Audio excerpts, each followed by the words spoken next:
Next question मेरे पास जून 2011 का question है, जिसमें आपके पास वेरिएशनल प्रॉब्लम को आपको रेट मेथड से सॉल्व करना है, यानी कि आपके पास जो भी वेरिएशनल प्रॉब्लम है उसको अप्रोक्सीमेट करना है with the help of polynomial. तो यहाँ आपके पास बेसिकली थ्योरेटिकल क्वेश्चन है, यानी कि रेट मेथड की आपके पास प्रॉपर्टी पूछी गई है कि कौन कौन सी प्रॉपर्टीज वो फुलफिल करता है। तो आप जब रेट्स मेथड को सॉल्व करते हो तो with the help of approximation solution, यानी कि एक पॉलिनोमियल की हेल्प से उसको सॉल्व करते हो। तो जैसे सपोज कीजिए हमारे पास फंक्शनल वैल्यू प्रॉब्लम है, आपके पास गिवन फंक्शनल है integral value a to b f of x y and y dash into dx। इसको आप with the help of Euler equation से सॉल्व नहीं करेंगे, इसको आप सॉल्व करने के लिए क्या करेंगे, एक पॉलिनोमियल अज्यूम करेंगे अपनी तरफ से जो विद कंडीशन को सेटिस्फाई कर रहा हो।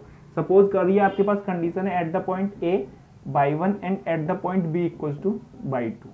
ये आपके पास दो कंडीशन है।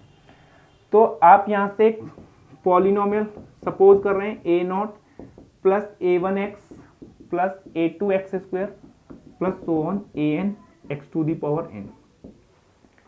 ये आपने अप्रोच किया।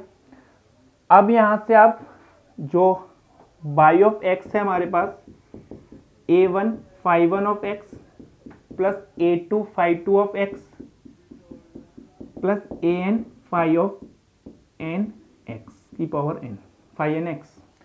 तो हमारे पास ये जो phi1x phi2x है phi n x है, this is called coordinate function. इनको आप क्या बोलते हो, कोऑर्डिनेट फंक्शन बोलते हो। और आपके पास कोऑर्डिनेट फंक्शन या ये बोले जाते हैं एडमिसिबल फंक्शन। जैसे फॉर एग्जांपल अगर मेरे पास f of x y and y dash है आपके पास y minus y dash square.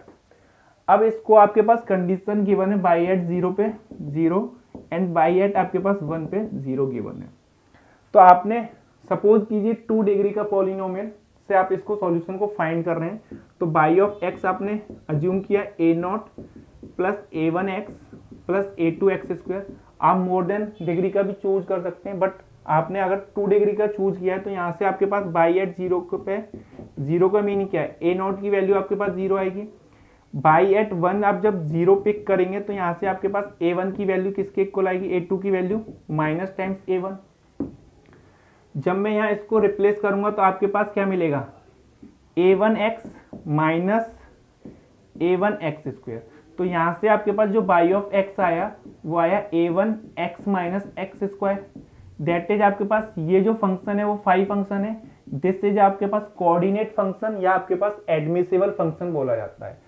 और आपने ये जो फंक्शन बनाया phi of x with the help of polynomial बनाया, पॉलिनोमियल की हेल्प से बनाया, तो ये हमेशा क्या होगा, आपके पास कंटिन्यूअस फंक्शन भी होगा, डिफरेंशिएबल फंक्शन भी होगा और आपके पास स्मूथ फंक्शन होगा। क्योंकि आपके पास पॉलिनोमियल फंक्शन डिफरेंशिएबल फंक्शन होते हैं, कंटिन्यूअस फंक्शन होते हैं और आपके पास स्मूथ फंक्शन होते हैं। अब हमारे पास ये जो phi1 phi2 phi n coordinate function है, ये हमेशा कैसे फंक्शन होंगे, लीनियरली इंडिपेंडेंट फंक्शन होंगे। अगर आपके पास phi1 phi2 लीनियरली इंडिपेंडेंट नहीं हुए तो आपके पास ये विद द हेल्प ऑफ इसी में मर्ज हो जाएगा, आपके पास phi2 किस में मर्ज हो जाएगा, phi1 में। तो आपके पास जितने भी कोऑर्डिनेट फंक्शंस होते हैं phi1 phi2 phi n, वो सारे के सारे लीनियरली इंडिपेंडेंट होते हैं, कंटिन्यूअस होते हैं, डिफरेंशिएबल फंक्शन होते हैं, स्मूथ फंक्शन होते हैं।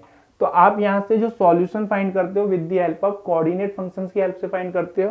तो आपके पास जो ए ऑप्शन है वो लीनियरली इंडिपेंडेंट है, ट्रू होगा। बी ऑप्शन कंटिन्यूअस है, ट्रू होगा। सी स्मूथ फंक्शन है। डी है आपके पास के linearly independent smooth and the functional be considered not along admissible curves. Admissible curve क्या होता है आपके पास, जो यहाँ से आप आयलर इक्वेशन की हेल्प से फाइंड करते हो, that extremal curve is called admissible curve by equals to by x but not along all possible linear combination of admissible function।